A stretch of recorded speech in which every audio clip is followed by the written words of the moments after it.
Debate വിത്ത് സ്മൃതി പരുത്തിക്കാട്. ഒരു ചെറിയ ഇടവേളയ്ക്ക് ശേഷം പോറ്റിയെ കേറ്റിയ പാട്ട് വീണ്ടും കേൾക്കുകയാണ്. തദ്ദേശ തെരഞ്ഞെടുപ്പിൽ ഈ പാട്ട് മുഴങ്ങിയപ്പോൾ കലാപശ്രമം എന്ന ആരോപണത്തിലൂടെ പാട്ട് നിർത്തിക്കാനൊരു ശ്രമം നടന്നതാണ്. പക്ഷേ ഏറ്റില്ല. തദ്ദേശത്തിൽ UDF നേട്ടമുണ്ടാക്കുകയും ചെയ്തു.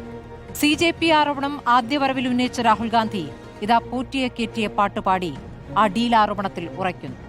ഓർമ്മയില്ലേ തദ്ദേശ തെരഞ്ഞെടുപ്പിൽ തലസ്ഥാനം പിടിക്കാനുള്ള മോദിയുടെ വരവ്? ഭഗവാൻ അയ്യപ്പന്റെ സ്വർണം കട്ടവരെ ജയിലിലാക്കുമെന്നായിരുന്നു പ്രസംഗം. പക്ഷേ ഇന്നലെ കേരളത്തിലെത്തിയ മോദി എന്തുകൊണ്ട് ശബരിമല പറഞ്ഞില്ല എന്നതാണ് രാഹുൽ ഗാന്ധിയുടെ ചോദ്യം. ശബരിമല യുവതീ പ്രവേശം സുവർണാവസരമാക്കിയ BJPക്ക് ഇപ്പോൾ ശബരിമല വേണ്ടേ എന്ന ചോദ്യം റാന്നി സീറ്റ് 2020 നൽകിയപ്പോഴേ ഉയർന്നതാണ്. മുനിസിപ്പാലിറ്റി ഭരണം കിട്ടിയിട്ടും തൃപ്പൂണിത്തറ 2020 കൊടുത്തപ്പോഴേ ഉയർന്നതാണ്. SDPയെ കൊടും വർഗീയവാദികളെന്ന് വിളിച്ച പാലക്കാട് ഉപതെരഞ്ഞെടുപ്പിന് ശേഷം നിയമസഭയിലേക്ക് എത്തുമ്പോൾ RSSന്റെ അത്ര വരില്ല എന്ന വാദത്തിലേക്ക് മയപ്പെട്ടിട്ടുണ്ട് CPM. ഭൂരിപക്ഷ ന്യൂനപക്ഷ വോട്ട് കിട്ടാൻ എങ്ങനെയൊക്കെയാണ് ഒത്തുതീർപ്പുകൾ? ഈ തെരഞ്ഞെടുപ്പ് പട്ടുപാടി ജയിക്കാനാണോ UDFന്റെ പദ്ധതി? സ്വർണ്ണക്കൊള്ളയിലും ഡീലോ എന്നതാണ് ചോദ്യം.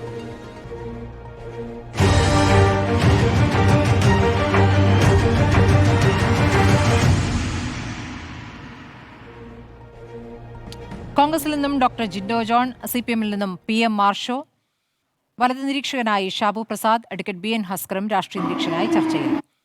ഞാൻ കോൺഗ്രസ് പ്രതിനിധിയിലേക്കാണ് പോകുന്നത്. ഡോക്ടർ ജിൻഡോ ജോൺ, ഇപ്പോൾ രാഹുൽ ഗാന്ധിയും പോറ്റിയെ കേറ്റിയെ പാട്ട് പാടിയിരിക്കുകയാണ്. നിങ്ങൾ ആദ്യം ഡീൽ ആരോപണം ഉയർത്തുന്നു, CJP എന്ന ആരോപണം ഉയർത്തുന്നു, പിന്നീട് SDP ആരോപണം വരുന്നു. ഇപ്പോഴിതാ സ്വർണ്ണക്കൊള്ളയിലേക്ക് നിങ്ങൾ മടങ്ങിപ്പോകുന്നു എന്നാണോ മനസ്സിലാക്കേണ്ടത്? ഇപ്പോൾ CPM തിരിച്ചു ചോദിക്കുന്നൊരു ചോദ്യമുണ്ട്. വികസനവുമായി ബന്ധപ്പെട്ട് ഇപ്പോൾ സംവാദ ക്ഷണം സ്വീകരിക്കലുമൊക്കെ നമ്മൾ ഫേസ്ബുക്കിൽ കണ്ടല്ലോ. അത്തരം വിഷയങ്ങൾ നിങ്ങൾക്ക് ഉന്നയിക്കാനില്ലേ? സർക്കാരുമായി ബന്ധപ്പെട്ട്, സർക്കാരിന്റെ പോരായ്മകളുമായി ബന്ധപ്പെട്ട് നിങ്ങൾക്കൊന്നും പറയാനില്ലേ? നിങ്ങൾ എന്തിനാണ് സ്വർണ്ണക്കൊള്ളയിലേക്ക് തിരിയുന്നത്? സ്മൃതി, ഈ കേരളത്തിൽ ഈ തെരഞ്ഞെടുപ്പ് കാലത്ത് കോൺഗ്രസും UDFും മുന്നോട്ട് വയ്ക്കുന്ന മുഴുവൻ രാഷ്ട്രീയ വിഷയങ്ങളിലും ഏറ്റവും പ്രധാനപ്പെട്ട ഒരു വിഷയമാണ് ശബരിമല സ്വർണ്ണക്കൊള്ള. ശബരിമലയിൽ സ്വർണം കട്ട കേസിൽ ജയിലിൽ കിടന്ന ജില്ലാ കമ്മിറ്റി മെമ്പർ മുൻ MLA സഖാവ് പത്മകുമാറും അതുപോലെ ദേവസ്വം ബോർഡിൻ്റെ മുൻ പ്രസിഡന്റുമായിരുന്ന സഖാവ് വാസുവും അടക്കമുള്ള സഖാക്കന്മാർ ജയിലിൽ കിടക്കുമ്പോൾ കേരളത്തിലെ മുഖ്യമന്ത്രിയോട് ഈ കാര്യം ചോദിച്ചപ്പോൾ മാറ്റി നിർത്തിയെന്നാ പറയാം. മുൻപൊക്കെ നമ്മൾ പലതരത്തിലുള്ള സംഘടനാ നടപടികളെക്കുറിച്ച് കേട്ടിട്ടുണ്ട്. മാറ്റി നിർത്തുക എന്നുള്ള സംഘടനാ നടപടി ആദ്യമായിട്ടുണ്ട് CPM നേതാവ് പ്രഖ്യാപിക്കുന്നത്. എന്തുമായിക്കോട്ടെ, ശബരിമല ശാസ്താവിൻ്റെ സ്വർണ്ണപ്പാളികൾ, ദ്വാരപാലക ശില്പങ്ങൾ, കട്ടിളപ്പടി, മേൽക്കൂര ഉൾപ്പെടെയുള്ള കിട്ടാവുന്നതൊക്കെ കട്ട് കടത്തിയത് സഖാക്കന്മാരാണെന്നുള്ള വസ്തുതയാണ്. കേരളത്തിലെ സാധാരണക്കാരായിട്ടുള്ള മനുഷ്യരെ സകലമാന രീതിയിലും കൊള്ളയടിച്ച് അവരുടെ പോക്കറ്റ് കാലിയായപ്പോൾ ശബരിമല ശാസ്താവിൻ്റെ വരെ സ്വർണം കക്കുന്ന രീതിയിലേക്ക് അധപതിച്ച സഖാക്കന്മാരെ സംരക്ഷിക്കുന്നത് പിണറായി വിജയൻ സർക്കാരാണ് എന്നുള്ളതാണ് ഏറ്റവും വലിയ രാഷ്ട്രീയ മുദ്രാവാക്യം. കഴിഞ്ഞ പഞ്ചായത്ത് തെരഞ്ഞെടുപ്പിലും ഞങ്ങളത് പറഞ്ഞിട്ടുണ്ട്, അതിനുശേഷവും പറയുന്നുണ്ട്, ഈ തെരഞ്ഞെടുപ്പിലും പറയുന്നുണ്ട്. ഒരു സർക്കാരിനെ സംബന്ധിച്ചിടത്തോളം ജനങ്ങൾക്ക് കൊടുക്കുന്ന വിശ്വാസത്തിൻ്റെ വഞ്ചനയാണ് ഇക്കാര്യത്തിൽ നടന്നിട്ടുള്ളത്. ഇനി നമ്മൾ നോക്കും, വികസനത്തെക്കുറിച്ചാണ് പറയുന്നതെങ്കിൽ ഏത് വികസനത്തെക്കുറിച്ചും ഡിബേറ്റ് ചെയ്യാൻ ഞങ്ങൾ തയ്യാറാണ്. കഴിഞ്ഞ ദിവസം മുഖ്യമന്ത്രി അടക്കമുള്ള ആളുകൾ പറഞ്ഞല്ലോ, ഉമ്മൻചാണ്ടി സർക്കാരിൻ്റെ കാലത്ത് 4000 വീടുകൾ മാത്രമേ പണിതിട്ടുള്ളൂ.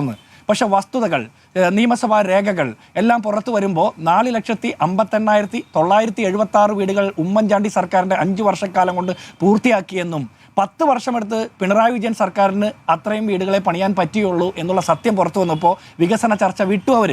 അതിനുശേഷം പ്രതിപക്ഷ നേതാവിനെ വെല്ലുവിളിക്കുന്നുണ്ടായിരുന്നു. പ്രതിപക്ഷ നേതാവ് സംവാദത്തിന് തയ്യാറാണ് എന്ന് പറഞ്ഞിട്ട് മുഖ്യമന്ത്രി ഓടി ഒളിക്കുന്ന സാഹചര്യം. ഇപ്പോൾ മുഖ്യമന്ത്രി സമ്മതിച്ചു.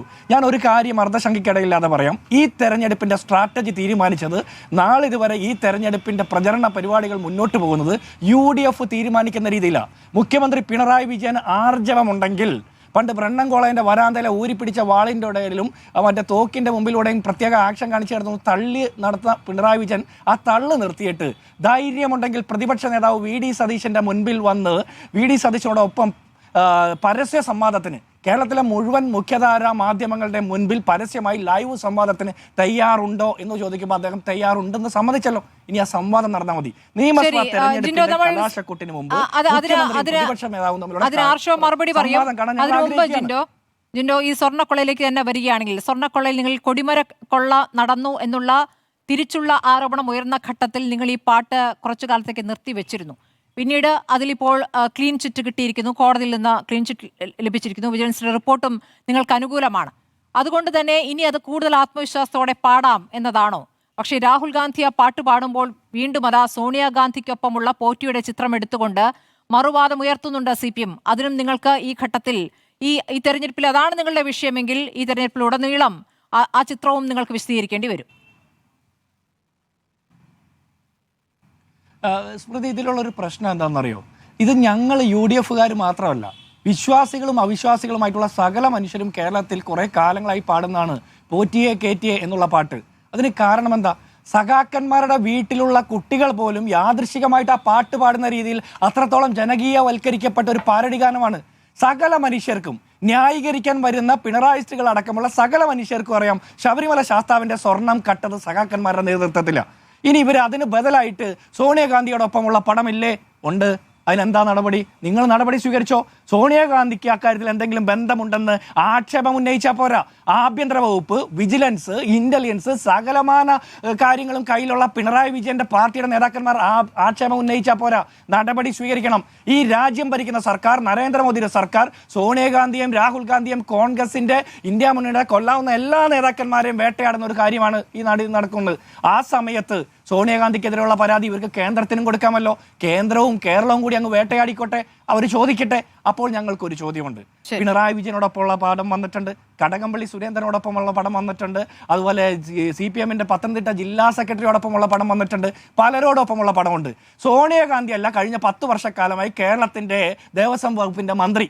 സോണിയാഗാന്ധി അല്ല കഴിഞ്ഞ 10 വർഷക്കാലമായി കേരളത്തിലെ അധികാര കേന്ദ്രം പിണറായി വിജയനാണ്. കേരളത്തിലെ മറ്റേ ദേവസ്വം വകുപ്പ് ഭരിക്കുന്നത് CPM ആണ്. അതുകൊണ്ട് ഇനിയും ഇവർ പറയാണ് സോണിയാഗാന്ധിക്ക് അതിൽ ബന്ധമുണ്ടെന്ന് പറഞ്ഞാൽ ഇവർ പറയണം 10 വർഷക്കാലമായിട്ട് ഇവരുടെ സർക്കാരിൽ ഇൻഫ്ലുവൻസ് ചെലുത്താൻ പാകത്തിൽ ശക്തയായ നേതാവാണ് സോണിയാഗാന്ധി എന്ന് ഇവർ സമ്മതിക്കണം.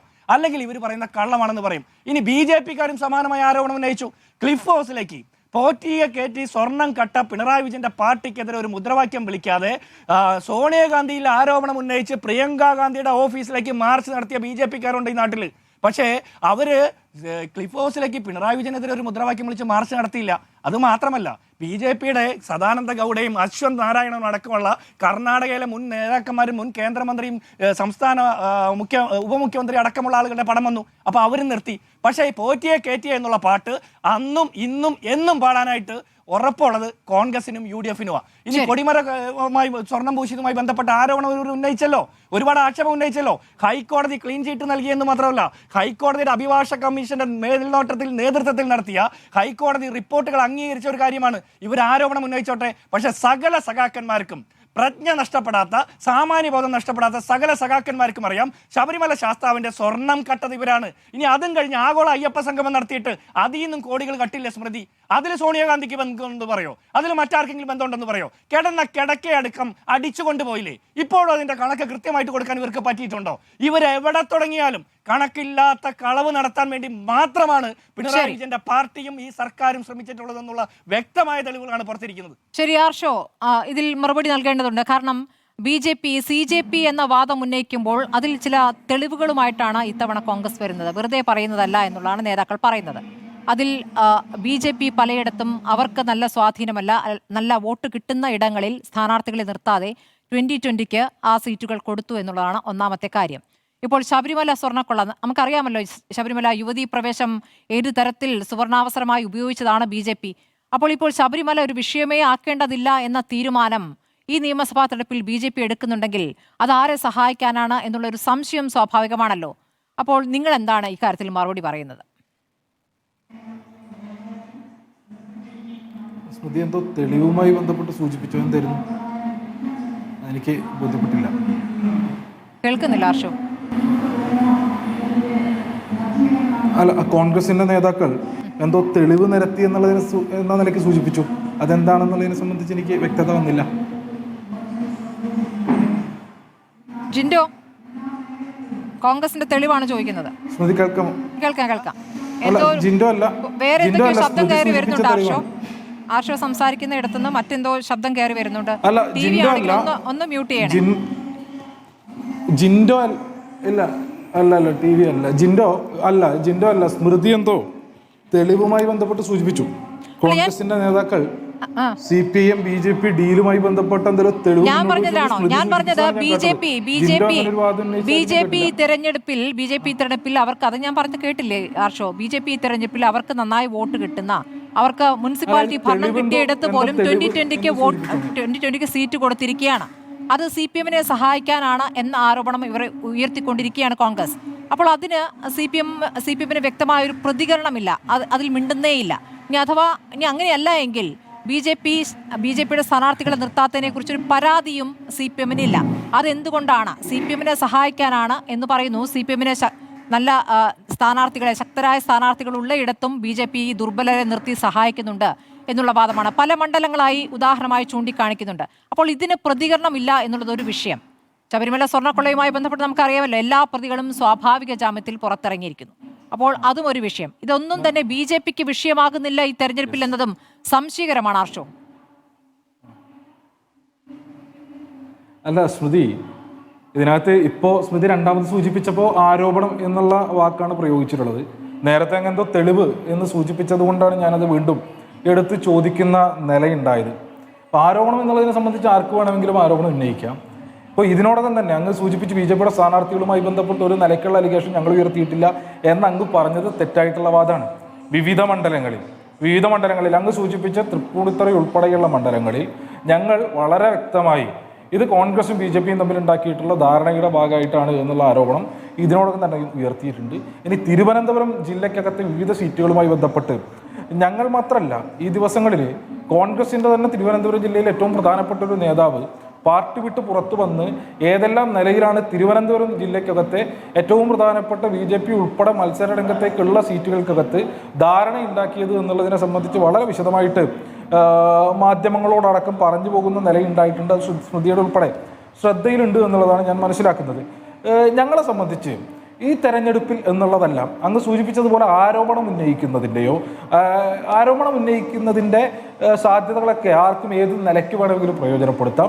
അതിനുമപ്പുറത്ത് നമുക്ക് കേരളത്തിൻ്റെ രാഷ്ട്രീയ ചരിത്രം തന്നെ എടുത്തു പരിശോധിച്ചു കഴിഞ്ഞാൽ ബോധ്യപ്പെടും ഏതെല്ലാം നിലയിലാണ് പല സന്ദർഭങ്ങളിൽ BJP-യും കോൺഗ്രസും തമ്മിൽ കേരളത്തിനകത്ത് പരസ്യമായ ബാന്ധവം രൂപപ്പെട്ടിട്ടുള്ളത് എന്നുള്ളതിനെ സംബന്ധിച്ച് എത്രയോ ഉദാഹരണങ്ങൾ. അത് കേരളത്തിൻ്റെ ചരിത്രം പരിശോധിച്ചാൽ 1960 മുതൽ, ഇപ്പം എൻ്റെ ജില്ലക്കകത്ത് പട്ടാമ്പിയിലാണല്ലോ 60-ൽ ഒരു സംയുക്തമായിട്ട് സ്ഥാനാർത്ഥിയെ നിർത്തിയത്. തുടർന്ന് ഇങ്ങോട്ട് വിവിധ സന്ദർഭങ്ങളിൽ 71-ലുണ്ട്, 80-ലുണ്ട്, 90-കളുടെ ആരംഭത്തിലുണ്ട്. അങ്ങനെ വിവിധ ഘട്ടങ്ങളിൽ കേരളത്തിൽ വളരെ പ്രത്യക്ഷമായി BJP-യും കോൺഗ്രസും തമ്മിൽ ഉണ്ടാക്കിയ ധാരണകളുടെ ചരിത്രം ഈ നാടിൻ്റെ മുമ്പിൽ തുറന്ന പുസ്തകമായി നിൽക്കുന്നുണ്ട്. ഇനി ഒരുപാട് പുറകേക്ക് പോകേണ്ട കാര്യമില്ല. കോൺഗ്രസ് മുക്ത ഭാരതം, കോൺഗ്രസ് ശക്തമായിരുന്ന കാലത്തെക്കുറിച്ചാണ് പറയുന്നത്. കോൺഗ്രസ് ദുർബലമായി കഴിഞ്ഞ മോദി അധികാരത്തിൽ വന്ന കാലം തൊട്ടെടുക്കുമ്പോൾ കോൺഗ്രസ് മുക്ത ഭാരതം കോൺഗ്രസ് മുക്ത ഭാരതം എന്ന് BJP ആവർത്തിച്ച് പറയുമ്പോൾ ഇവിടെ എങ്ങനെയാണ് സഖ്യം? ആദ്യ അവസരമല്ലേ? ശരി, അങ്ങ് ദയവ് ചെയ്ത്, ഞാൻ മനസ്സിലാക്കുന്നത് ഈ പാനലിനകത്ത് ഒരു മുന്നണിയിൽ നിന്നുള്ള 3 പ്രതിനിധികളുണ്ട്. അങ്ങ് രാഷ്ട്രീയ നിരീക്ഷകൻ എന്നടക്കം പേരിട്ട് ഇവിടെ ഇരുത്തിയിട്ടുള്ള ആൾ ഉൾപ്പെടെ UDF-ന്റെ ഘടകകക്ഷിയുടെ നേതാവാണ്. ആ നിലയ്ക്ക് സ്മൃതി അടക്കം ചെയ്യുമ്പോൾ 3 ആളുകളുണ്ട് ഈ പറഞ്ഞവർക്ക് UDF മുന്നണിക്ക് വേണ്ടി വാദിക്കുന്നതിന് വേണ്ടി. ആദ്യഘട്ടം മുതൽ തന്നെ അങ്ങ് ദയവ് ചെയ്ത് ഇടപെടാതിരിക്കുക. ഇനി അങ്ങ് പറഞ്ഞതുപോലെ മോദി ഭരണത്തിന് കീഴിലുള്ള കേരളത്തിലെ തെരഞ്ഞെടുപ്പുകൾ നമ്മളെടുത്ത് പരിശോധിച്ചോ. 2 തവണയാണ് BJP വിവിധ തെരഞ്ഞെടുപ്പുകളിലായി കേരളത്തിൽ വിജയിക്കുന്ന നിലയുണ്ടായിട്ടുള്ളത്. അതൊന്ന് 2016 നിയമസഭാ തെരഞ്ഞെടുപ്പിൽ നേമത്താണ് സ്മൃതി. നേമത്ത് എങ്ങനെയാണ് BJP സ്ഥാനാർത്ഥി വിജയിക്കുന്നത്? തൊട്ട് മുൻപുണ്ടായിരുന്ന UDF-ന്റെ വോട്ട് എത്രയായിട്ടാണ് കുറഞ്ഞത് 2016 എന്നതിൻ്റെ നേർചിത്രം നമ്മുടെ മുൻപിലില്ലേ? നമ്മുടെ മുൻപിലുണ്ടല്ലോ. എങ്ങനെയാണ് UDF-ന്റെ വോട്ടുകൾ അങ്ങനെ പോയി BJP-യുടെ ഒരു സ്ഥാനാർത്ഥി മോദി ഭരിക്കുന്ന ഇന്ത്യക്കകത്ത് കേരളത്തിൽ 2016 ഒരു സീറ്റ് വിജയിച്ചെന്നുള്ളതിനെ സംബന്ധിച്ച് പോട്ടെ. കഴിഞ്ഞ പാർലമെന്റ് തെരഞ്ഞെടുപ്പുമായി ബന്ധപ്പെട്ട് തൃശൂർ പാർലമെന്റ് മണ്ഡലത്തിൽ നരേന്ദ്രമോദി ഭരിക്കുന്ന ഇന്ത്യയിൽ കേരളത്തിൽ BJP എങ്ങനെ ഒരു ലോക്സഭാ പാർലമെന്റ് മണ്ഡലത്തിൽ വിജയിച്ചു എന്നുള്ളതിന്റെ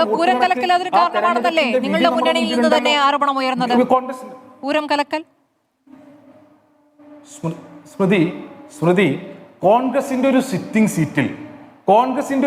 സീറ്റിൽ അവരുടെ സിറ്റിംഗ് MP-യെ മാറ്റി. ഞങ്ങളാണോ മാറ്റിയത്? ഞങ്ങളല്ല മാറ്റിയത്. ആ സിറ്റിംഗ് സീറ്റിൽ കോൺഗ്രസ് മൂന്നാമതാകുകയാണ്, മൂന്നാം സ്ഥാനത്തേക്ക് പോകും. ഞങ്ങളവിടെ വോട്ട് കോൺഗ്രസിന്റെ നഷ്ടപ്പെട്ട് നേരെ ബി ജെ പി. ഞാൻ പറയട്ടെ, അതിന് ദുർബലനായ സ്ഥാനാർത്ഥിയുടെ അല്ല, തെരഞ്ഞെടുപ്പ് വിധിക്കിപ്പുറം കോൺഗ്രസിന് അവരുടെ DCC പ്രസിഡന്റിനെതിരെ സംഘടനാപരമായ നടപടികൾ സ്വീകരിക്കേണ്ടി വന്നു. ആ തെരഞ്ഞെടുപ്പ് പരാജയവുമായി ബന്ധപ്പെട്ട അന്വേഷണ കമ്മീഷന്റെ റിപ്പോർട്ട് ഈ സന്ദർഭം വരെ പുറത്തുവിടുന്നതിന് വേണ്ടി കോൺഗ്രസിന്റെ നേതൃത്വം തയ്യാറായിട്ടുണ്ടോ?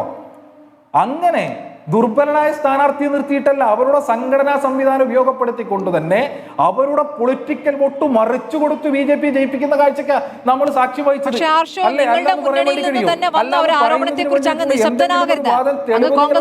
പറഞ്ഞോളൂ, അതൊരു വാദമായി അവിടെ നിൽക്കുന്നു. അതോടൊപ്പം തന്നെ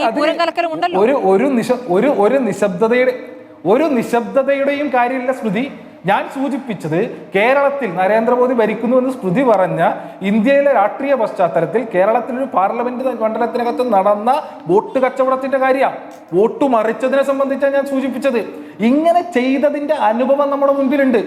ഇങ്ങനെ കേരളത്തിൽ അങ്ങ് സൂചിപ്പിച്ചതുപോലെ 2014 ഇപ്പുറം കോൺഗ്രസ് പച്ചയ്ക്ക് നിന്ന് ചെയ്തതിന്റെ തെളിവ്, അനുഭവം നമ്മുടെ മുൻപിലുണ്ട്. ഈ സന്ദർഭങ്ങളിലൊക്കെ തെരഞ്ഞെടുപ്പുകളിൽ ഇടതുപക്ഷം സ്വീകരിച്ചിട്ടുള്ള നയസമീപനം എന്താ? ഈ തെരഞ്ഞെടുപ്പുകളിലൊക്കെ സംഘപരിവാറിനെതിരെ സന്ധിയില്ലാത്ത പോരാട്ടമാണ് തെരഞ്ഞെടുപ്പിലും അല്ലാതെയും ഇടതുപക്ഷം ഈ കേരളത്തിനകത്ത് നേതൃത്വം കൊടുത്തിട്ടുള്ളത്. അല്ലെന്ന് തെളിയിക്കുന്നതിന് വേണ്ടിയിട്ട് ഒരു വാദം ഉന്നയിക്കുന്നതിന് വേണ്ടി നിങ്ങൾക്ക് കഴിയോ?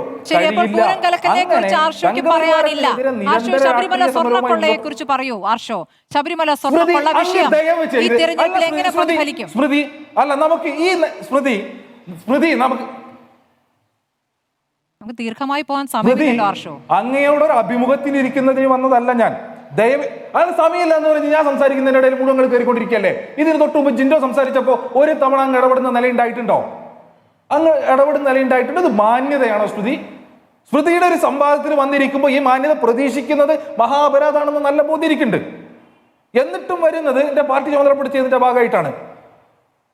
അങ്ങ് ഇവിടെ വന്നൊരു കാര്യം സംസാരിക്കാൻ അനുവദിക്കില്ല.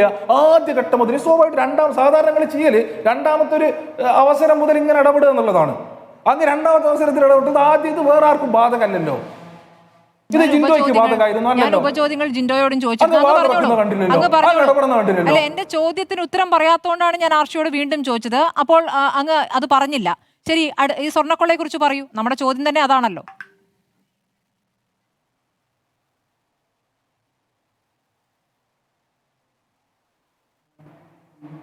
സ്മൃതി, ഈ സ്വർണ്ണക്കൊള്ള ഉൾപ്പെടെയുള്ള വിഷയങ്ങൾ കേരള പൊതുസമൂഹം ഇതിനോടകം തന്നെ വിവിധ ഘട്ടങ്ങളിൽ ചർച്ച ചെയ്തിട്ടുള്ളതാണ്. ഇനി ജിൻഡോ ഉൾപ്പെടെ സൂചിപ്പിച്ചതുപോലെയോ അല്ലെങ്കിൽ അങ്ങടക്കം സൂചിപ്പിച്ചതുപോലെയോ ഈ അന്വേഷണം നടത്തിക്കൊണ്ടിരിക്കുന്ന ആര് എന്നുള്ളതിനെ സംബന്ധിച്ചും അന്വേഷണത്തിന് മേൽനോട്ടം വഹിച്ചുകൊണ്ടിരിക്കുന്ന ആര് എന്നുള്ളതിനെ സംബന്ധിച്ചും നമുക്ക് ബോധ്യമുള്ള കാര്യമല്ലേ.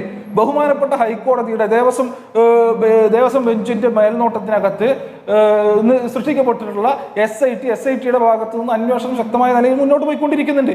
ആ അന്വേഷണവുമായി ബന്ധപ്പെട്ട് ആ SITക്ക് രൂപം കൊടുത്തിട്ടില്ല, അല്ലെങ്കിൽ ആ അന്വേഷണത്തിന് മേൽനോട്ടം വഹിച്ചുകൊണ്ടിരിക്കുന്ന ഹൈക്കോടതി ബെഞ്ച് അടക്കം ഇതുവരെ അതിനകത്ത് ഒരു അവിശ്വാസവും രേഖപ്പെടുത്തിയിട്ടില്ല.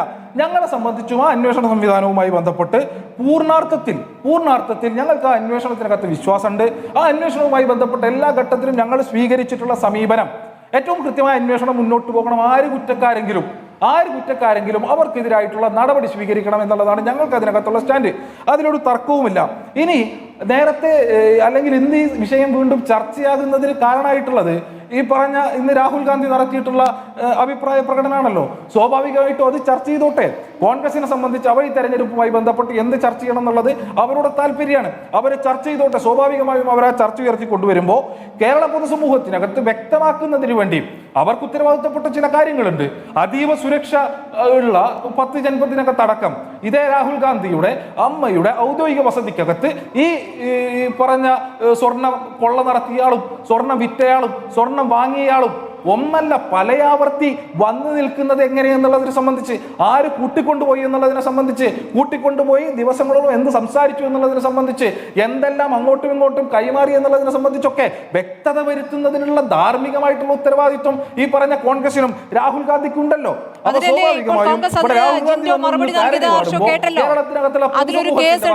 അന്വേഷണത്തിന് ഉത്തരവിടൂ എന്നുള്ള കാര്യം ആർഷയോട് പറഞ്ഞത് കേട്ടല്ലോ ജിൻഡോ. ഇനി ഇക്കാര്യത്തിൽ അങ്ങ് പറഞ്ഞു സ്മൃതി, കോടതിയിൽ വിശ്വാസം സ്മൃതി, ഒരു മിനിറ്റ് സ്മൃതി, ഒറ്റ മിനിറ്റ് ഞാൻ ഈ ഒറ്റ കാര്യം കൂടി ചോദിച്ചോട്ടെ. അന്വേഷണത്തിൽ- അല്ല, കോടതിയിൽ ഞാൻ വിശ്വാസം എന്ന് സൂചിപ്പിച്ചല്ലോ. പറയുമ്പോൾ ഞാൻ നിങ്ങൾ സൂചിപ്പിച്ചല്ലോ. കോടതിയിൽ വിശ്വാസം ഒരു എന്ന് മിനിറ്റ് പറയുമ്പോൾ ഒരു മിനിറ്റ് ഇല്ല, SIT യുമായി ബന്ധപ്പെട്ട എന്തൊരു ആർഷയുടെ മിനിറ്റ്? വിശ്വാസക്കുറവിനെ കുറിച്ചല്ല ബഹുമാനപ്പെട്ട ചോദിച്ചത്. അത് നിങ്ങളുടെ പാർട്ടിയെ എത്രത്തോളം പ്രതിരോധത്തിലാക്കുന്നു എന്ന ചോദ്യമാണ്. അങ്ങ് ഈ കോടതിയിൽ വിശ്വാസം അർപ്പിക്കുമ്പോൾ കൊടിമരക്കൊള്ള എന്ന നിങ്ങളുടെ ആരോപണവും ഈ പറഞ്ഞ കോടതി തന്നെയാണ് തള്ളിയിരിക്കുന്നത്. അപ്പോൾ അതിലും ആ വിശ്വാസം നിങ്ങൾ രേഖപ്പെടുത്തുകയാണ് എന്ന് ഞാൻ കരുതട്ടെ.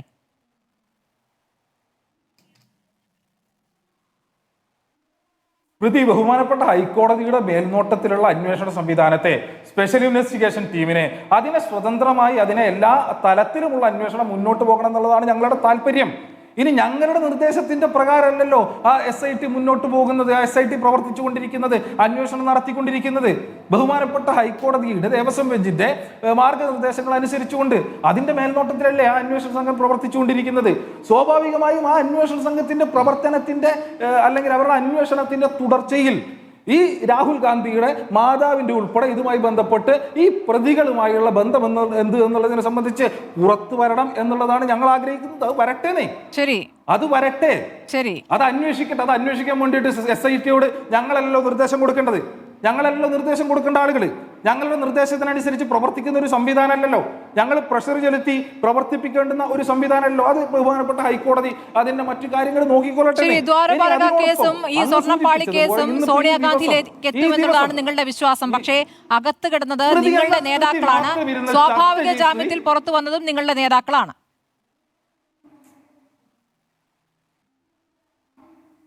സ്മൃതി, ബഹുമാനത്തോടെ, വളരെ ബഹുമാനത്തോടെ, വളരെ വിനയത്തോടെ അങ്ങയോട് ഞാൻ പറയാണ്, നേരത്തെ ജിൻഡോ ഉൾപ്പെടെ സൂചിപ്പിച്ച അങ്ങ് ചോദ്യമായി ഉയർത്തിയ വിഷയങ്ങൾക്കകത്ത് എനിക്ക് പറയാനുള്ള എന്റെ എത്ര നേരമായി ജിൻഡോ ആർഷോയുടെ അടുത്ത് വന്നിട്ട് കുറെ നേരമായി ആർഷോയുടെ അടുത്ത് തന്നെയാണ് ചോദിച്ചത്. ഇത്രയും നേരം ആർഷോയ്ക്ക് തന്നെയാണ് തന്നത്. നിങ്ങളല്ലേ ഇതിനകത്ത് കയറി ഇതിനകത്ത് കയറി സംസാരിച്ചുകൊണ്ടിരിക്കുന്നത്. സ്മൃതി, നോക്കൂ, നമ്മൾ ചർച്ചയില്ല. ബഹളം വെച്ചാൽ പ്രധാനപ്പെട്ട വിഷയങ്ങളിൽ നിന്ന് അങ്ങേക്ക് ഒളിച്ചോടാമെന്നുള്ള തന്ത്രമാണ്. അതെനിക്ക് മനസ്സിലാകുന്നുണ്ട് ആർഷോ.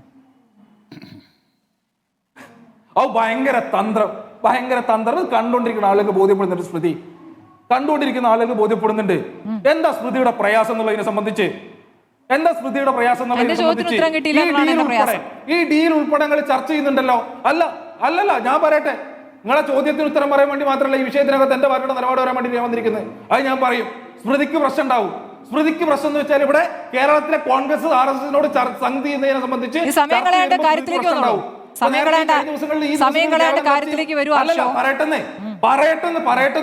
പറയട്ടെ മാഡം, ഈ ദിവസങ്ങളിൽ കേരളത്തിന്റെ പ്രതിപക്ഷ നേതാവ് ഗോൾവാൾക്കറുടെ ചിത്രത്തിന്റെ മുന്നിൽ കുനിഞ്ഞുന്നതുമായി ബന്ധപ്പെട്ട ചർച്ച വന്നപ്പോ നിങ്ങൾ പറഞ്ഞെന്താ? VD സതീശൻ തിരിഞ്ഞു നോക്കിയപ്പോ കുനിഞ്ഞു നിന്നപ്പോ മറ്റേ നിലവിളക്കിന്റെ പുറകിലൊരു ഗോൾവാൾക്കർ എന്ന് പറഞ്ഞ ആളാണല്ലോ സ്മൃതി. ആ സ്മൃതിക്ക് പ്രയാസം കാണും. ആ സ്മൃതിക്ക് നിലപാട് അങ്ങനെ വിഷമവും പ്രയാസം ഉണ്ടെന്നുണ്ടെങ്കിൽ ചർച്ചയ്ക്ക് വിളിക്കാതിരിക്കുക. എന്റെ ചർച്ചയുടെ വിഷയത്തിലുള്ള മറുപടികൾ ഇല്ലെങ്കിൽ ഞാൻ അടുത്ത ആളിലേക്ക് ഉറപ്പായിട്ടും പോകും. ആർഷോയ്ക്ക് പറയാനുള്ളത് പറയാം. ആ പറഞ്ഞ വിഷയങ്ങൾ നമ്മൾ ചർച്ച ചെയ്താണ്. ഈ പറഞ്ഞ RSSന്റെ പരിപാടിയിൽ പങ്കെടുത്ത വിഷയവും നമ്മളിവിടെ വിശദമായി ചർച്ച ചെയ്താണ്. അന്ന് ആർഷോ ആയിരുന്നില്ല എന്റെ അതിഥി, അത് CPM തന്നെ തന്ന മറ്റൊരു അതിഥിയായിരുന്നു ചർച്ചയിലുണ്ടായിരുന്നത്. നമ്മുടെ സമയക്കുറവ്, നമുക്ക് ബ്രേക്കിന് പോകണം. ആ നാട് കേട്ട കാര്യങ്ങൾ അങ്ങ് എടുത്തു വെച്ചോളൂ. ഞാൻ ഈ പറഞ്ഞ ഞാൻ പറഞ്ഞിട്ടില്ല, അത് അങ്ങയുടെ തോന്നലാണ്. എന്റെ അഭിപ്രായം പറയാനുള്ള വേദിയിലാണ് ഞാൻ അഭിപ്രായം പറഞ്ഞത്. അതേക്കുറിച്ചുള്ള ചർച്ചയല്ലോ നമ്മുടെ ഈ ചർച്ച അതല്ലല്ലോ ആർഷോ. എന്തിനാ വെറുതെ ഈ വിഷയത്തിലേക്ക്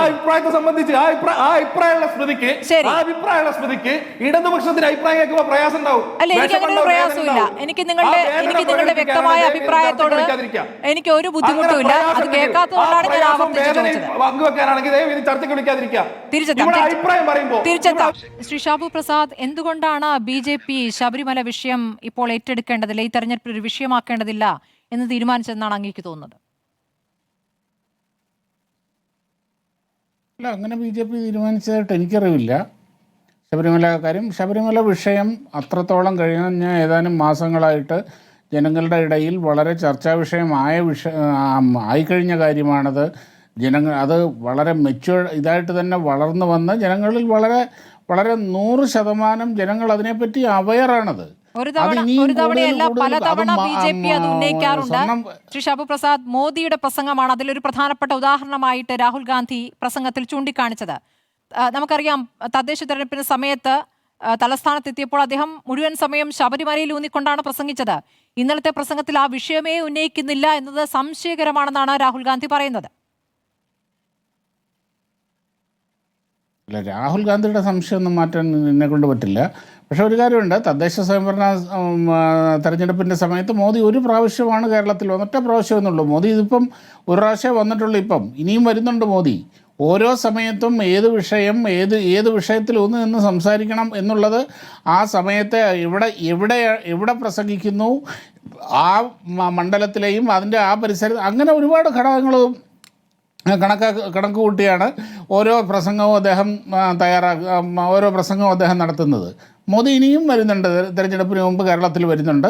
അത് നമുക്ക് നോക്കാം. തദ്ദേശ സ്വയംഭരണ ആ സമയത്ത് ഒരൊറ്റ പ്രാവശ്യമാണ് അദ്ദേഹം വന്നത്. ആ സമയത്ത് ആ നിലവിലുണ്ടായിരുന്ന ആ വിഷയങ്ങൾ മുഴുവനും പറയേണ്ടി പ്രസാദ്, കോന്നിയിലെ സ്ഥാനാർത്ഥി ഞങ്ങൾക്കതൊരു വിഷയമല്ല, ഞങ്ങൾ വികസനത്തിൽ ഊന്നിയിട്ടാണ് വോട്ട് ചോദിക്കുക എന്ന് പറഞ്ഞത് അങ്ങും കേട്ടിരിക്കുമല്ലോ. അതെ, അതായത് ഇവിടെ BJP പ്രധാനമായിട്ടും BJPയുടെ ആ ഊന്നൽ, ആ ഒരു ട്രസ്റ്റ് BJP കൊടുക്കുന്നത് 100% വികസനത്തിലൂന്നി തന്നെയാണത്. അത് പറയാനുണ്ട്. അതായത് കഴിഞ്ഞ 10-12 വർഷമായിട്ട് കേന്ദ്രം ഭരിക്കുന്നു, ഈ രാജ്യത്തുണ്ടായ വികസനങ്ങൾ പറയാനുണ്ട്. അതേപോലെ തന്നെ കേരളത്തിൽ തന്നെ തിരുവനന്തപുരം നഗരസഭ ആദ്യമായിട്ട് ജയിച്ചു. ആ നഗരസഭ ഇന്ന് നോക്കൂ, കേരളത്തിൽ ഇന്ന് ഏറ്റവും കൂടുതൽ ചർച്ച ചെയ്യുന്ന ഒരു കോർപ്പറേഷൻ എന്ന് പറയുന്നത് തിരുവനന്തപുരമാണ്. എവിടെ നോക്കിയാലും കേരളത്തിൽ 6 കോർപ്പറേഷനുണ്ട്. പക്ഷേ സർവ്വമാധ്യമങ്ങൾക്കും നവമാധ്യമങ്ങൾക്കും എല്ലാവർക്കും ചർച്ച ചെയ്യാനുള്ളത് തിരുവനന്തപുരം കോർപ്പറേഷൻ മാത്രമാണ്. ഇപ്പം ഇവിടെ ഇരിക്കുന്ന എത്ര പേർക്ക് ബാക്കിയുള്ള 6 കോർപ്പറേഷനിലെ മേയർമാരുടെ പേര് ഒറ്റ ശ്വാസത്തിൽ പറയാൻ കഴിയും? പ്രയാസമാണ്. പക്ഷേ തിരുവനന്തപുരം മേയറുടെ പേരെന്ന് പറഞ്ഞു കഴിഞ്ഞാൽ അദ്ദേഹത്തിൻ്റെ പ്രവർത്തനങ്ങൾ എന്ന് പറഞ്ഞാൽ ഈ നാട്ടിലെ കൊച്ചു കുഞ്ഞുങ്ങൾക്ക് പോലും അറിയാം. അങ്ങനെ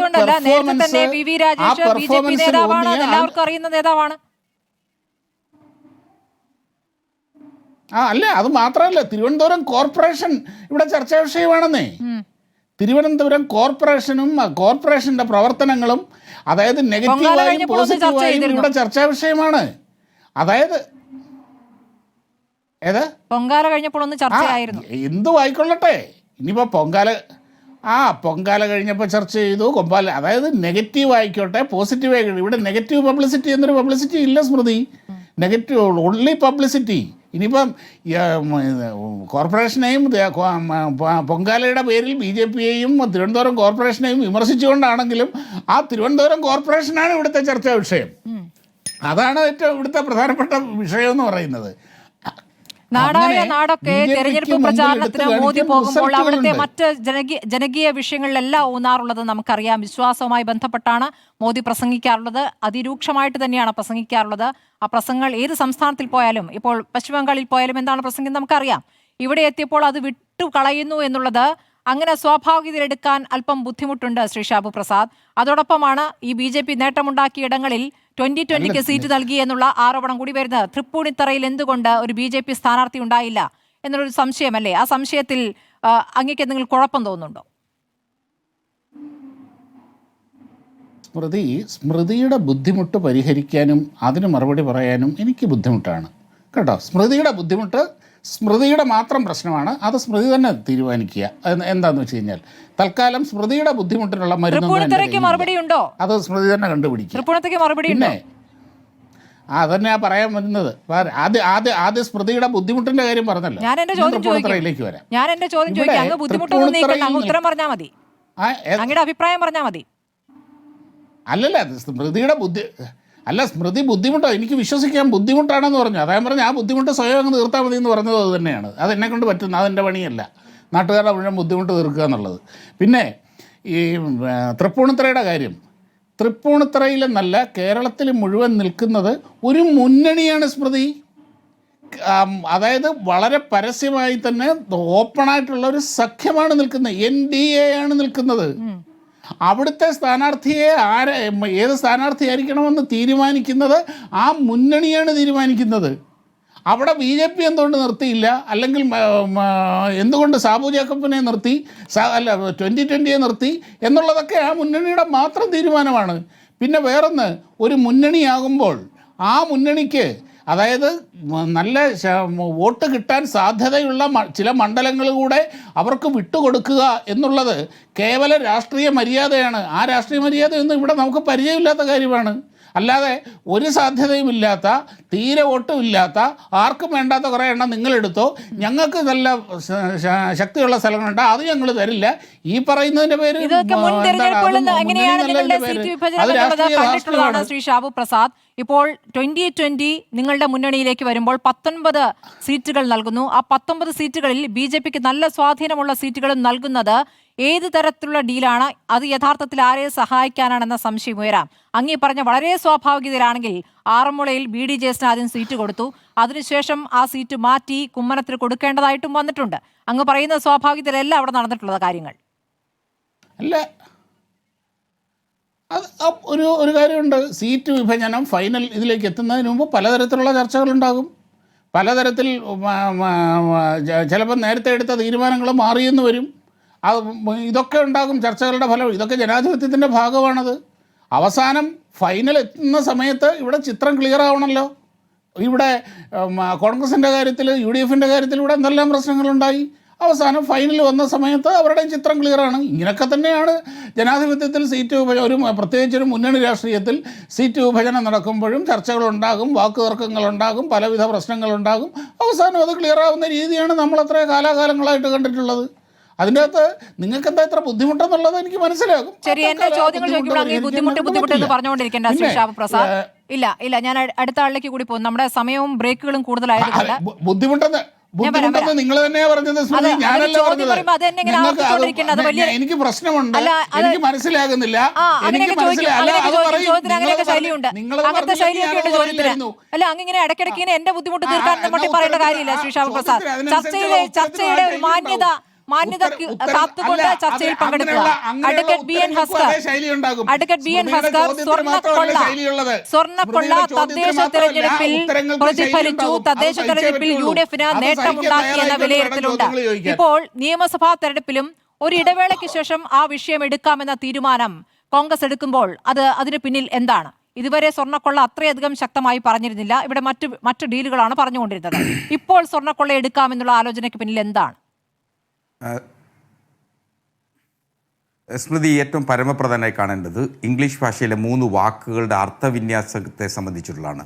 മോണിറ്ററിംഗ്, സർവൈലൻസ് ആൻഡ് കൺട്രോൾ.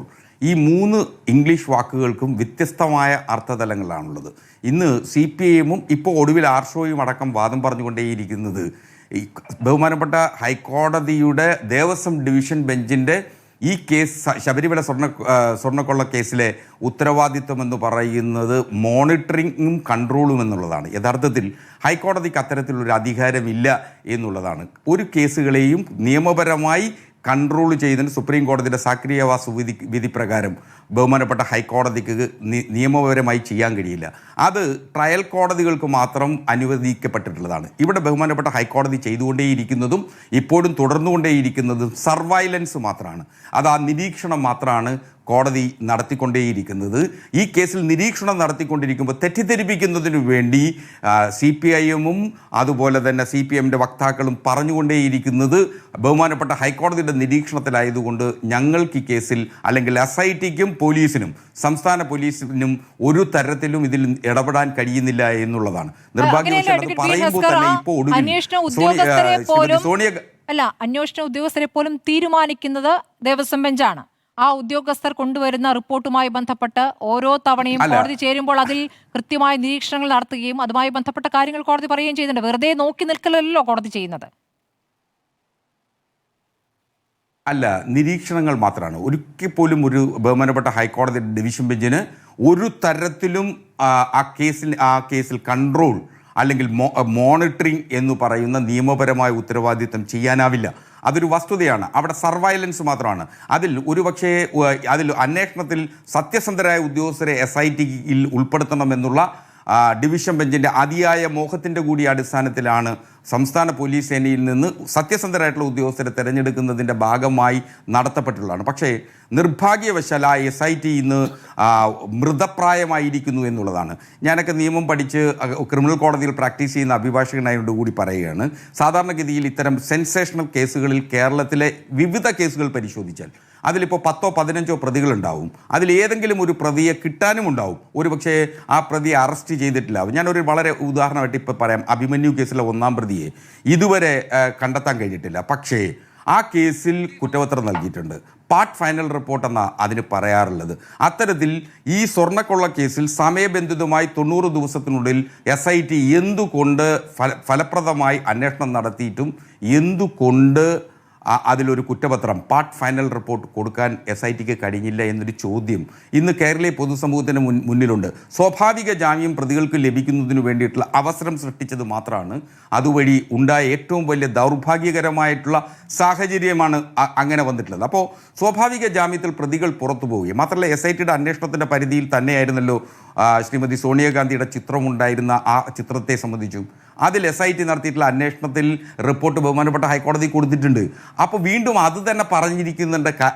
ഇനി വീണ്ടും ആ വാദം ഉന്നയിച്ചുകൊണ്ട് മുന്നോട്ട് പോവുക എന്ന് പറയുന്നത് ജാള്യതയില്ലാത്ത പണിയാണ് ചെയ്യേണ്ടി വരിക എന്നുള്ളതാണ്. കാര്യം നമ്മുടെ പൊതുജനങ്ങൾ അങ്ങനെ തെറ്റിദ്ധരിപ്പിക്കാൻ വളരെ എളുപ്പത്തിൽ കഴിയും എന്ന് കരുതുന്ന ഒരു ഗീബൽസ്യൻ തന്ത്രം മാത്രമാണ് ഇക്കാര്യത്തിൽ ഇപ്പോൾ ശ്രീമതി സോണിയാഗാന്ധിയുടെ ചിത്രവും കാണിച്ചുകൊണ്ട് ജൻപദിൻ്റെ പേരും പറഞ്ഞുകൊണ്ടേയിരിക്കാം എന്നുള്ളതല്ലാതെ വസ്തുതകൾ ജനങ്ങൾ കൃത്യമായിട്ട് അറിയാം. മാത്രമല്ല ഇതിൽ രണ്ടാമതായി വന്നിട്ടുള്ള ഒരു വലിയ പ്രശ്നമെന്ന് പറയുന്നത് മാർച്ച് മാസം 26-ാം തീയതി ഹൈക്കോടതിയുടെ വിധിയിൽ സുവ്യക്തമായി പറയുന്നു, കൊടിമര സ്വർണ്ണ കേസുമായി ബന്ധപ്പെട്ട് നടത്തിയിട്ടുള്ള അന്വേഷണത്തിലാകമാനം ആ അന്വേഷണ agency state vigilance anti corruption bureau ആണ് അത് സംബന്ധിച്ച് അന്വേഷണം നടത്തി ബഹുമാനപ്പെട്ട ഹൈക്കോടതി റിപ്പോർട്ട് കൊടുത്ത ആ അന്വേഷണത്തിൽ വളരെ തൃപ്തികരമാണ്.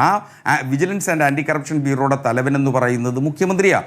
സംസ്ഥാന പോലീസിൻ്റെ മേധാവി എന്നതിൽ മുഖ്യമന്ത്രിയുടെ അധികാരത്തിന് പരിധിയിൽ നിൽക്കുന്ന ആ അന്വേഷണ സംഘം UDFിൻ്റെ നേതാക്കന്മാരായിട്ടുള്ള ശ്രീ അജയ് തറയിൽ അടക്കമുള്ള ആളുകൾ അതിൽ പ്രതികളാക്കി വരുമെന്ന് വ്യാപകമായി പ്രചരിപ്പിക്കുന്ന ഘട്ടത്തിലാണ് അഗ്നിശുദ്ധി വരുത്തുന്നത് പോലെ അന്വേഷണ റിപ്പോർട്ട് കൊടുത്തത്. സ്വാഭാവികമായും രാഷ്ട്രീയമായി അജണ്ട നിശ്ചയിക്കപ്പെടുന്ന ഒരു തെരഞ്ഞെടുപ്പാണ്. ഈ തെരഞ്ഞെടുപ്പിൽ ആദ്യഘട്ടത്തിൽ ഇടതുപക്ഷവും CPIയും നിശ്ചയിച്ചിരുന്ന അജണ്ട വ്യക്തിയാധിഷ്ഠിതമായി തെരഞ്ഞെടുപ്പിനെ നേരിടണം എന്നുള്ളതാണ്. ആശയപരത്തിനപ്പുറം കേരളത്തിലെ 60ഓ 65ഓ MLAമാരെ നിർത്തിക്കൊണ്ട് ആ MLAമാരുടെ വ്യക്തിപരമായിട്ടുള്ള ക്വാളിറ്റീസ് ഉയർത്തി കാണിച്ചുകൊണ്ട് ഒരു വ്യക്തിയാധിഷ്ഠിത തെരഞ്ഞെടുപ്പ് തന്ത്രമായിരുന്നു വന്നത്. പക്ഷേ നിർഭാഗ്യവശാൽ ആ തെരഞ്ഞെടുപ്പ് തന്ത്രം ഇടതുപക്ഷത്തിനും CPIനും പാളി എന്നുള്ളതും മറിച്ച് കേരളത്തിലാകമാനം ഇന്ന് ചർച്ച ചെയ്യുന്നത് ഇടതുപക്ഷവും CPIയും BJPയുമായിട്ടുള്ള പരസ്യ ബാന്ധവത്തിൻ്റെ കഥകളാണെന്നും ആണ് ഒന്നാമത്തെ വിഷയം. 2, ശബരിമല സ്വർണ്ണക്കൊള്ള നിശ്ചയമായും കേരളത്തിലെ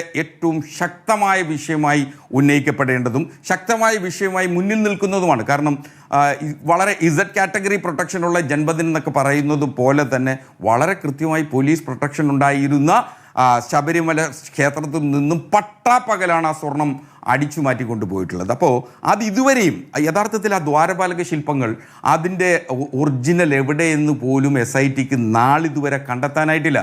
അത് സംബന്ധിച്ച് ഒരു റിപ്പോർട്ട് കൊടുത്തത് മാത്രമല്ല ഇതിനകത്തൊരു വളരെ കൃത്യവും ആസൂത്രണവുമായിട്ടുള്ളൊരു നടപടി SIT ചെയ്തതെന്ന് പറയുന്നത് വിക്രം സാരാഭായ് സ്പേസ് സെൻറ്ററിനെ സംബന്ധിച്ചിടത്തോളം നിയമത്തിൽ അവരുടെ ഒരു കെമിക്കൽ അനാലിസിസ് റിപ്പോർട്ടിന് കോടതിയിൽ നിയമപരമായി നിലനിൽക്കില്ലെന്ന ഉത്തമ ബോധ്യം പോലീസ് അന്വേഷണ സംഘത്തിന് ബോധ്യമുണ്ടായിട്ട് പോലും അവിടെ കൊടുത്ത് അതിൻ്റെ കെമിക്കൽ അനാലിസിസ് നടത്തി അതിൻ്റെ റിപ്പോർട്ട് കിട്ടുന്നതിന് വേണ്ടി കുറേ അധികം ദിവസങ്ങൾ നഷ്ടപ്പെടുത്തി എന്നുള്ളതാണ്. മറിച്ച് ഇപ്പോൾ നാഷണൽ മെറ്റലർജി ലബോറട്ടറിയിലേക്ക് ഇപ്പോഴാണ് അന്വേഷണ സംഘം അയച്ചു കൊടുത്തിട്ടുള്ളത് എന്ന സാഹചര്യം. ഇതും ഈ സ്വാഭാവിക ജാമ്യത്തിൽ പ്രതികളെ പുറത്തുവിടുന്നതിന് വേണ്ടിയിട്ടുള്ള ആസൂത്രിതമായിട്ടുള്ള ശ്രമത്തിൻ്റെ കൂടി ഫലമായിരുന്നു എന്നുള്ളതിനെ സംബന്ധിച്ച് നിശ്ചയമായും നമുക്ക് ഉയർത്തി കാണിക്കാൻ കഴിയുന്ന ഒരു പോയിന്റ് കൂടിയാണ് സ്മൃതി. ഡോക്ടർ ജിൻഡോ ജോൺ, ഇന്നലെ വരെ നിങ്ങൾ ന്യൂനപക്ഷ വോട്ട് ഏകീകരിക്കാനുള്ള ശ്രമങ്ങളായിരുന്നു. SDPI CPM ബന്ധം ആവർത്തിച്ച് പറഞ്ഞു. ഇന്നായപ്പോഴേക്കും ഭൂരിപക്ഷ വോട്ട് നേടാനുള്ള അടുത്ത വിഷയത്തിലേക്ക് കടക്കുന്നു എന്ന രൂപത്തിൽ ആരോപണം വന്നാൽ നിങ്ങൾക്ക് അതിന് മറുപടി പറയാൻ പറ്റുമോ? ഇപ്പോൾ SDPIയുമായി ബന്ധപ്പെട്ടാണെങ്കിൽ SDPയുടെ വോട്ട് കാലാകാലങ്ങളിൽ ഓരോരുത്തർക്കായി മാറിക്കൊടുത്തിട്ടുണ്ട്. നിങ്ങൾ കഴിഞ്ഞ ലോക്സഭാ തെരഞ്ഞെടുപ്പിൽ ആ വോട്ട് വേണ്ട എന്ന് പരസ്യമായി വാർത്താ സമ്മേളനം നടത്തി പറഞ്ഞതാണ്. പക്ഷേ പാലക്കാട് ഉപതെരഞ്ഞെടുപ്പിൽ വേണമെന്നോ പറഞ്ഞില്ല. അവർ പക്ഷേ നിങ്ങൾക്ക് വോട്ട് നൽകുകയും ചെയ്തു. അതിനുശേഷം ആഹ്ലാദ പ്രകടനം നടത്തുകയും ചെയ്തു. അതിന്റെ ബലത്തിലാണ് നിങ്ങൾ വിജയിച്ചത് എന്ന് ആവർത്തിച്ച് പറഞ്ഞ CPM അപ്പുറത്തുണ്ട്. പക്ഷെ അപ്പോഴും SDP കാര്യത്തിൽ കാലാകാലങ്ങളിൽ ഓരോ തീരുമാനമാണ്. നിങ്ങൾക്കറിയാമല്ലോ, ഇന്നിപ്പോൾ ലീഗും പറയുന്നു വോട്ട് കിട്ടിയാൽ വേണ്ടെന്ന് പറയില്ല. അപ്പോൾ വോട്ട് വാങ്ങുന്നു. ആ വോട്ട് വാങ്ങുന്നതിനെ കുറിച്ച് തന്നെയാണ് ഈ ചർച്ച നടക്കുന്നത്. അപ്പോൾ എന്താണ് യഥാർത്ഥത്തിൽ ഇതിൽ നിങ്ങളുടെ നിലപാട്?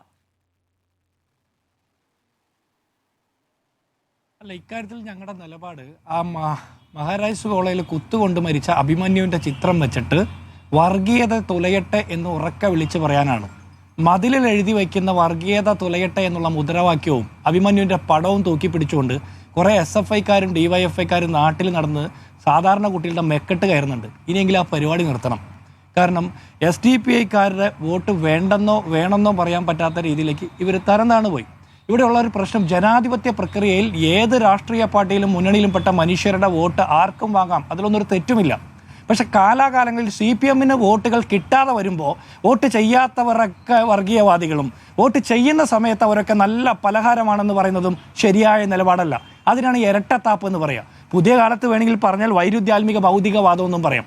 ഞങ്ങളെ സംബന്ധിച്ചിടത്തോളം സ്മൃതി, ഞങ്ങൾ ഭൂരിപക്ഷ വോട്ടും ന്യൂനപക്ഷ വോട്ടും ഏകീകരിക്കാനല്ല, കേരളത്തിലെ സർവ്വസാധാരണക്കാരുടെയും വോട്ട് ഏകീകരിക്കാൻ വേണ്ടി തന്നെയാണ് ഞങ്ങൾ ശ്രമിക്കുന്നത്.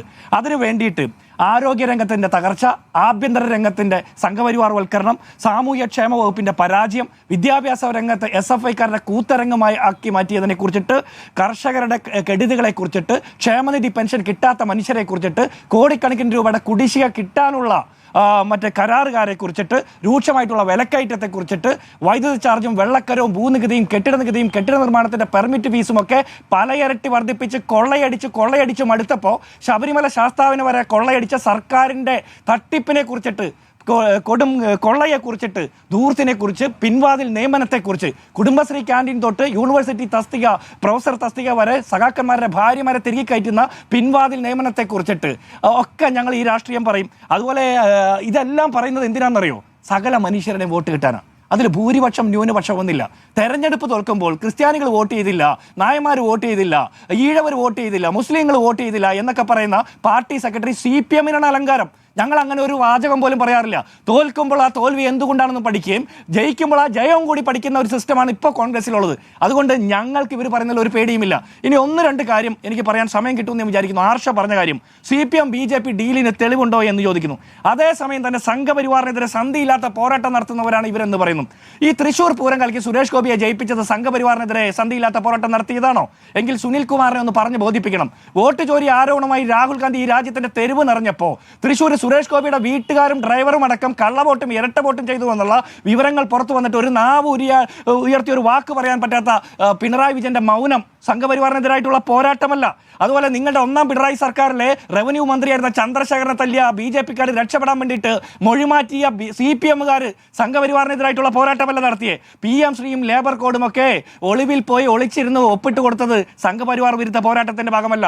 ADGP MR Ajith Kumar RSS നേതാക്കന്മാരെ കണ്ട് സന്ധി സംഭാഷണം നടത്തിയത് സംഘപരിവാർ വിരുദ്ധത്തിന്റെ പോരാട്ടത്തിന്റെ ഭാഗമല്ല. കേരളത്തിലെ മുഖ്യമന്ത്രി പിണറായി വിജയന് RSSകാരായിട്ടുള്ള ഗവർണർമാരില്ലാതെ അത്താഴവും പ്രാതലും കഴിക്കാൻ പറ്റാത്ത മുട്ടുകാടിലേക്ക് എത്തിയത് സംഘപരിവാർ വിരുദ്ധ പോരാട്ടത്തിന്റെ ഭാഗമല്ല എന്ന് ഓർക്കുന്നു. ഇനി എന്താണ് ഡീൽ എന്ന് ചോദിച്ചാൽ, ലാവ്ലിൻ കേസിൽ വക്കീൽ ഹാജരാകാതിരിക്കുന്ന 38 തവണ, സ്വർണ്ണക്കടത്ത് ലൈഫ് മിഷൻ കേസിൽ മുഖ്യമന്ത്രിയോട് ഒരു ചോദ്യം ചോദിക്കാൻ കേന്ദ്ര ഏജൻസികൾക്ക് പറ്റാതെ വരുന്നത്, മകളുടെ മാസപ്പടി, മകന്റെ ED നോട്ടീസ്, കരുവന്നൂരിലെ കള്ളസഖാക്കന്മാരെ സംരക്ഷിക്കുന്നത്, ശബരിമല ശാസ്താവിന്റെ സ്വർണം കട്ടിട്ട് പോലും നരേന്ദ്രമോദി സർക്കാരിന് ഒന്നനങ്ങാൻ പോലും പറ്റാത്തത് ഡീലിന്റെ തെളിവാണ്. കൊടകര കൊലപ്പെടുത്ത കേസിലെ സുരേന്ദ്രനെ രക്ഷപ്പെടുത്തി സാക്ഷിയാക്കിയത് ഡീലിന്റെ തെളിവാണ്. തയ്യാറാകാത്ത പാർട്ടിയാണ് കോൺഗ്രസ്. കേന്ദ്രവിഹിതം കിട്ടാത്ത വിഷയത്തിൽ പാർലമെന്റിൽ ചോദ്യങ്ങൾ ഉന്നയിച്ചിട്ട് ഞങ്ങളുടെ രാഷ്ട്രീയ സമര അഭിപ്രായങ്ങൾ പറഞ്ഞിട്ടുണ്ട്. ഇവർ കേന്ദ്രവിഹിതം കിട്ടാത്തതിന്റെ സമരം നടത്തണം എന്തിനാ? KV തോമസിനെ കൊണ്ടുപോയി ഇരുത്തിട്ടില്ലേ? പൊതുഖജനാവിൽ നിന്ന് പണം കൊടുത്ത് പ്രത്യേക പ്രതിനിധിയായിട്ട്. അതിനു മുമ്പ് സമ്പത്തിനെ വെച്ചിട്ടില്ലേ? ഈ 2 പേരും കേരളത്തിലെ പൊതുഖജനാവിൽ നിന്ന് സമ്പത്ത് കൊള്ളയടിച്ച് അവിടെ പോയി സെറ്ററിട്ടിരിക്കാൻ വേണ്ടി വിട്ടതല്ലോ. കേരള സർക്കാരും കേന്ദ്ര സർക്കാരും തമ്മിലുള്ള ലൈസൺ വർക്ക് നടത്താൻ വിട്ടതല്ലേ? ഇവർ ചെയ്യാത്ത പണിക്ക് ഇവിടുത്തെ മുഖ്യമന്ത്രി വിമാനം പിടിച്ച് നമ്മുടെ ഖജനാവിൽ നിന്ന് പണം ചെലവഴിച്ച് സമരത്തിന് പോകേണ്ട കാര്യമുണ്ടോ? എങ്കിൽ ആദ്യം പിരിച്ചുവിടേണ്ടത് KV തോമസിനെയല്ലേ? എന്നിട്ട് വേണ്ട വേണ്ട സമരത്തിന് പോകാൻ. ഇനി ഒരു കാര്യം കൂടി പറയാൻ സ്മൃതി, ഒറ്റ കാര്യം, എനിക്കൊരു 30 സെക്കൻഡ് തന്നാൽ മതി. അതീവ സുരക്ഷയുള്ള സോണിയാഗാന്ധിയെ കണ്ടു എന്നുള്ളതാണ് ഇവരുടെ പ്രശ്നം. ഏത് മറ്റേ സ്വർണ്ണക്കടത്ത് സ്വർണം തട്ടിപ്പ് നടത്തിയ പോറ്റിയും ടീമും ഒക്കെ. ഞാൻ ചോദിക്കുന്ന, അന്ന് സോണിയാഗാന്ധിയെ കണ്ട സമയത്ത് സോണിയാഗാന്ധിക്ക് അറിയാമായിരുന്നോ ഇവർ സ്വർണം കെട്ടവരാണെന്ന്? അയ്യപ്പന്റെ ഇവര് സ്വർണം കെട്ടവരാണെന്ന് അറിയാവുന്നത് കേരളത്തിലെ CPM-ന്റെ ഭരണകൂടത്തിനാ, ഇവിടുത്തെ ദേവസ്വം വകുപ്പിനാ, ദേവസ്വം ബോർഡിനാ. അത് വീട്ടിലേക്ക് അവരെ എന്നുള്ളതാണ് ചോദ്യം. ആരെത്തിച്ചു എന്നുള്ളതാണ്. അതിലാണല്ലോ അടൂർ പ്രകാശിനെതിരെയും ആരോപണം ഉയർന്നത്. ഞാൻ ചോദിക്കട്ടെ, അല്ല, പല ആളുകളും പലതരത്തിലുള്ള ബന്ധങ്ങൾ വെച്ചിട്ട്, ഉന്നത ബന്ധം വെച്ചിട്ട് സോണിയാഗാന്ധിയെ പോലെ നരേന്ദ്രമോദിയെ പോലെയുള്ള പലരുടെ അടുത്ത് എത്തും. ഇവിടെ സ്കൂട്ടർ തട്ടിപ്പ്, പാതിവല തട്ടിപ്പ് നടത്തിയ ആള് നരേന്ദ്രമോദിയോടൊപ്പം നിന്നല്ലോ, പണം വന്നല്ലോ. അതിന്റെ അർത്ഥം നരേന്ദ്രമോദി നേരിട്ട് തട്ടിപ്പെടുത്തിയെന്ന് ഞങ്ങൾ ആരും പറഞ്ഞില്ല. അത്തരം വൃത്തികെട്ട വാദങ്ങൾ ഞങ്ങളില്ല. പക്ഷെ നിങ്ങൾ ഒരു കാര്യം പറയണം ഹർഷോ, നിങ്ങളുടെ സഖാക്കന്മാര്, സഖാവ് പത്മകുമാർ, സഖാവ് വാസു, സഖാക്കന്മാര് മുഴുവൻ എന്തിനാ ജയിലിൽ പോയത്? കട്ട സ്വർണ്ണം സോണിയാഗാന്ധിക്കാ കൊടുത്തെങ്കിൽ നിങ്ങളുടെ സഖാക്കന്മാര് പിന്നെ എന്തിനാ ജയിലിൽ പോയത്? നിങ്ങൾക്ക് വിശ്വാസമുള്ള SIT-യോട് ആ ചോദ്യം ചോദിക്കണ്ടേ? നിങ്ങൾക്ക് വിശ്വാസമുള്ള കോടതിയോട് ആ ചോദ്യം ചോദിക്കണ്ടേ? അറ്റ്ലീസ്റ്റ് ആ SIT-ക്ക് സമരം നടത്തണ്ടേ? ഹർഷോ ജിന്നോയ്ക്ക് മറുപടി നൽകാം. സ്മൃതി, എനിക്ക് എത്ര മിനിറ്റ് സമയം അനുവദിച്ചു തരും? ഒരു 3 മിനിറ്റ് 4 മിനിറ്റ്. സ്മൃതി, ഈ ചർച്ചയുടെ ആദ്യഘട്ടത്തിൽ അങ്ങ് എനിക്ക് അനുവദിച്ചെന്ന 5 മിനിറ്റിന് ബഹുഭൂരിപക്ഷ സമയവും അങ്ങ് ഇടപെട്ടുകൊണ്ടിരിക്കുകയായിരുന്നു. അതിനുശേഷം ഈ ചർച്ചയുടെ 3/4 പങ്ക് ഒരു രാഷ്ട്രീയ മുന്നണിയിലെ 2 പാർട്ടിയുടെ നേതാക്കന്മാർ, കോൺഗ്രസിന്റെ പ്രതിനിധി, അതേപോലെ തന്നെ UDF മുന്നണിക്കകത്തെ RSPയുടെ നേതാവ്, ഈ 2 പേരും ഈ ചർച്ചയുടെ 3/4 സമയവും എടുത്ത് നടത്തിയിട്ടുള്ള അഭിപ്രായ പ്രകടനങ്ങൾ, അതിനകത്ത് മറുപടി പറയുന്നതിന് വേണ്ടി അങ്ങ് ഈ ചർച്ചയുടെ അവസാനത്തെ 2 മിനിറ്റ് എനിക്ക് അനുവദിച്ചു തരികയാണ്. എന്ത് വിരോധാഭാസമാണ്! ഞാൻ ഈ പറഞ്ഞതിലേക്ക് വേറെ പണിയില്ലാതെ നടക്കുന്ന ആളല്ല, അങ്ങ് മനസ്സിലായിക്കോ. എൻ്റെ 1 മണിക്കൂർ സമയം ഇവിടെ റിപ്പോർട്ടർ ചാനൽ വന്നിരിക്കുന്ന നേരത്ത് എനിക്ക് 100 പണി ഇവിടെ തെരഞ്ഞെടുപ്പുമായി ബന്ധപ്പെട്ട് നടത്താനുണ്ട്. ശുദ്ധ തോന്നിവാസാണ് അങ്ങ് കാണിച്ചുകൊണ്ടിരിക്കുന്നത്, മാന്യതയില്ലായ്മയാണ് ഇത്. ഇത് മാധ്യമ പ്രവർത്തനാണോ അതെങ്കിൽ മറ്റെന്തെങ്കിലും ഇവർ ഈ 3/4 മണിക്കൂർ സമയം എന്റെ അതിഥികളിൽ നേതാക്കളാരുമില്ല. അദ്ദേഹം രാഷ്ട്രീയ നിരീക്ഷകരാണ്. നേരത്തെ നിങ്ങൾക്കൊപ്പം ഉണ്ടായിരുന്ന രാഷ്ട്രീയ നിരീക്ഷകനായിരുന്നു. ഇപ്പോൾ അങ്ങനെയല്ല എന്നതുകൊണ്ട് ഒരു നേതാവൊന്നുമല്ല. അദ്ദേഹം ഒരു അംഗത്വം എടുത്തു എന്നേ ഉള്ളൂ. സമയം കളയാണ്ട് ആർഷോ മറുപടി പറയൂ. ആർഷോ, ഇത് എന്തിനാണ് ഈ ബഹളം വെക്കുന്നത്? ആർഷോ പകുതി സമയവും ബഹളത്തിന് സമയം കളയാണ്, ഉത്തരത്തിലേക്ക് വരുന്നില്ല. എടുത്തു നോക്കൂ, ആർഷോ എടുത്തു നോക്കിയാൽ മതി. ഈ 1 മണിക്കൂർ ചർച്ചയുടെ 3/4 മണിക്കൂർ 2 മിനിറ്റിൽ ഞാൻ ഇതിന് മറുപടി പറയണമെന്നാ പറയുന്നത്. ഞാൻ 4 മിനിറ്റ് മറുപടി പറയാൻ ഞാൻ 4 മിനിറ്റ് പറഞ്ഞല്ലോ. 3 മിനിറ്റ് ബഹളം വെക്കുകയാണല്ലോ. ഇത്തരത്തിലുള്ള ചർച്ചക്കകത്ത് പങ്കെടുക്കാൻ താല്പര്യപ്പെടുന്നില്ല. ജനാധിപത്യപരമായി പെരുമാറും ആർഷോ. നോക്കൂ, ഇത് എന്തിനാണ് ഒരാവശ്യമില്ലാത്ത ബഹളാണ് ആർഷോ. ഒരു ജനാധിപത്യ സ്മൃതി, അങ്ങ് ജനാധിപത്യം ഒന്നും പറയല്ലേ. അങ്ങ് ജനാധിപത്യം നിങ്ങൾക്ക് എന്തിനാണ് ഇത്ര അസഹിഷ്ണുത? പല അഭിപ്രായങ്ങളെ കേൾക്കുന്നതിൽ എന്താണ് അങ്ങേക്ക് ഒരു ബുദ്ധിമുട്ട് ആർഷോ? എന്ത് പ്രശ്നമാണ് ഈ ചർച്ചയിൽ ഉണ്ടായിട്ടുള്ളത്? ആർഷോയ്ക്ക് മാത്രമാണ് പ്രശ്നം. അങ്ങ് 2 മിനിറ്റ് ആർഷോ പറഞ്ഞോളൂ, സമയമല്ലേ തരുന്നത്. ആർഷോ പറയൂ, ആർഷോയ്ക്ക് പറയാനുള്ള സമയമാണ്. സമയം കളയാൻ ശ്രുതി, അങ്ങയോട് ചർച്ച നടത്താനും അങ്ങയുടെ ഇത്തരത്തിലുള്ള ജനാധിപത്യ വിരുദ്ധമായ ഇടപെടലിന് ഇരുന്ന് തരാനും എനിക്ക് താല്പര്യവുമില്ല, സമയവുമില്ല. അങ്ങ് നടത്തിക്കോ, ദയവ് ചെയ്ത് നിങ്ങളുടെ ഈ പറഞ്ഞ റിപ്പോർട്ടർ ചാനലിന്റെ പ്രതിനിധികളെ കൊണ്ട് ഇങ്ങോട്ട് വിളിപ്പിച്ചിട്ട് ചർച്ചയ്ക്ക് വരുമെന്ന് പറഞ്ഞ് വിളിക്കാതിരിക്കുക. ചർച്ചയിൽ ഉന്നയിച്ച ഒരു ചോദ്യത്തിന് പോലും ഉത്തരം പറയാതെ 8 മണിയാകുമ്പോൾ ഇറങ്ങിപ്പോകൽ നാടകം നടത്തുന്ന ഇത് കുഴപ്പമില്ല.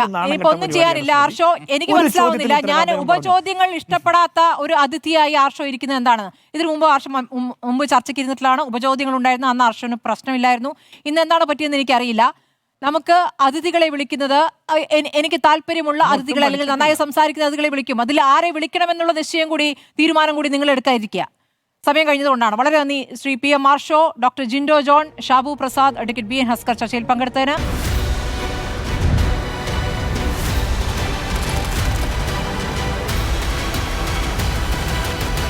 ഡിബേറ്റ് വിത്ത് സ്മൃതി പരുത്തിക്കാട്.